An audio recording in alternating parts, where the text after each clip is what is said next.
Et bonjour à tous, aujourd'hui on se retrouve pour un nouvel objet de la petite collection de Biocuriosité.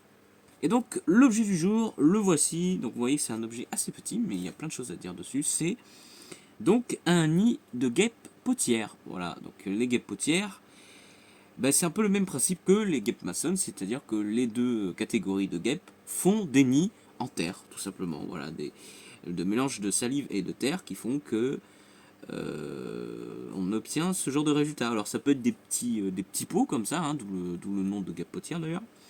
Ou alors c'est des structures un peu plus imposantes, des regroupements en terre.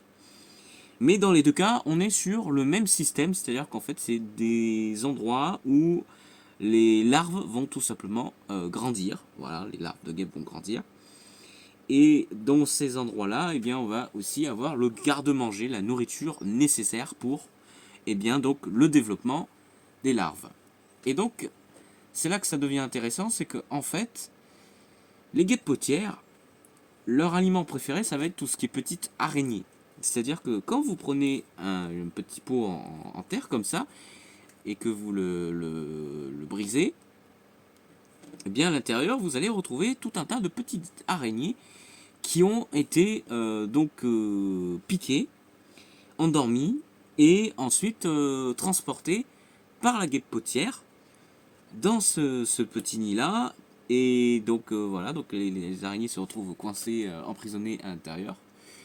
Et après, eh bien tout simplement, la larve, elle, quand elle va sortir déjà de l'œuf dans un premier temps, eh bien elle va se nourrir petit à petit de toutes ces petites araignées là. Donc voilà, donc les guêpes potières sont en fait des prédatrices des araignées.